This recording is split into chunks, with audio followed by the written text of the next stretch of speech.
ہدایت کی کہ وہ اس کے تھپڑ مارے. اور یوں آپ جب تھپڑ مارتے ہیں، سلیپ کرتے ہیں، تو یہ ہاتھ کا قصور نہیں ہے، یہ اس بدن کو چلانے والے کا قصور ہے، اس بدن کا جو ڈرائیور ہے اس کا قصور ہے. اور چونکہ اس کو ہم نے رینیو نہیں کیا ہے، ہم نے اس کو نئے سرے سے ہم نہیں. دیکھیں، جب آپ اس کو سلیپ ماریں گے تو پہلے آپ کے ذہن میں یہ بات آئے گی اور آپ کا ذہن ہدایت کرے گا اور آپ اس کو تھپڑ ماریں گے. دوسری تمثیل دیکھیے کہ ایک شخص جو ہے وہ پاسٹر ہے. ویسے آپ کی طرف ایک شخص جو ہے وہ پاسٹر ہے اور دوسرا شخص جو ہے وہ قاتل ہے. اب جو شخص قاتل ہے وہ شخص کیا کرتا ہے؟ وہ قتل کرتا ہے، کیونکہ وہ قاتل ہے. اس کا ذہن کیا ہے؟ قاتلانہ ذہن ہے. اور جب وہ گن اٹھائے گا تو اس کے ہاتھ کبھی بھی گن نہیں اٹھائیں گے جب تک اس کا ذہن گن اٹھانے کے لیے ایگری نہیں ہوتا. تو اس کو انسٹرکشن کون دے رہا ہے؟ اس کو ہدایت کون کر رہا ہے؟ اس کا ذہن اس کو ہدایت کر رہا ہے کہ وہ گن اٹھائے اور اس شخص کو قتل کر دے، اور وہ ایسا کرے گا. اب ایک دوسرا شخص ہے، وہ پاسٹر ہے. اب اس کا ذہن کیا ہے؟ اس کا ذہن لوگوں کو پریچ کرنے والا ہے. آمین آمین. وہ لوگوں کو پریچ کرے گا کیونکہ اس کا ذہن جو ہے وہ لوگوں کو ٹیچ کرنا، لوگوں کو پریچ کرنا، لوگوں کو خدا کے پاس لانا ہے. آمین. اس کا ذہن بنا ہوا ہے، اس کے ذہن کے اندر ہے، اس کے دماغ کے اندر ہے. اس کا ڈرائیور جو ہے اس باڈی کو کیسے یوز کر رہا ہے؟ اس کا ڈرائیور، پاسٹر کے بدن کا جو ڈرائیور ہے، جو ذہن ہے، اس باڈی کو وہ یوز کر رہا ہے کس مقصد کے لیے؟ لوگوں کی نجات کے لیے. بدن وہی ہے. اب وہی شخص جو پاسٹر ہے اس شخص کو جا کے کلام سنائے گا جو کہ قاتل تھا. اب جیسے ہی وہ کلام سنے گا تو کیا ہوگا؟ وہ اپنی غلطیوں کا اقرار کرے گا، وہ توبہ کرے گا اور چینج ہو جائے گا اور وہ بدل جائے گا اور معافی مانگے گا اور اب قتل نہیں کرے گا. پر اب ہوا کیا ہے؟ کیا وہ شخص بدل گیا؟ ذہن بدل گیا. کیا اس کا چہرہ چینج ہوا ہے؟ کیا اس کا چہرہ چینج ہوا؟ نہیں، وہی چہرہ ہے. کیا اس کے کان چینج ہوئے؟ نہیں، اسی طرح کی ہے. کیا اس کی آواز چینج ہوئی؟ نہیں، وہ بھی اسی طرح کی ہے.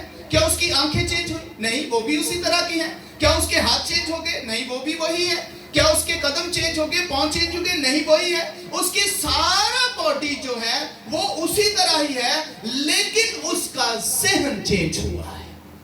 آمین. چینج کیا ہوا؟ ذہن چینج ہوا. اور ذہن چینج جب تک نہیں ہوگا ہم نئے سرے سے پیدا کیے ہوئے نہیں ہیں. اس لیے ذہن چینج کرنے کی ضرورت ہے. اور پھر میں آپ کو بتانا چاہ رہا ہوں کہ بدن کے اندر کوئی خواہش نہیں ہے. بدن کے اندر کوئی خواہش نہیں ہے، کیونکہ بدن تو ایسا لباس کے طور پر ہے. آپ کا ذہن اس کو اس طرف لے کے جا رہا ہے، آپ کی سوچیں اس طرف اس کو لے کے جا رہی ہیں. میں نے جیسے کہا کہ جب آپ تھپڑ مارتے ہیں تو ہاتھ کا کیا قصور ہے؟ کیونکہ اس کو تو کسی نے ہدایت کی ہے، اور جس نے ہدایت کی ہے وہ اس کا غلام ہے. اور ہدایت کس نے کی ہے؟ ذہن نے کی ہے. اور جو اسپرٹ ہے، جو آپ کے اندر اسپرٹ ہے، اس کی ہدایت سے، ذہن کی ہدایت سے آپ نے اسے تھپڑ مارا. اور اگر آپ کی اسپرٹ چینج ہوئی ہے،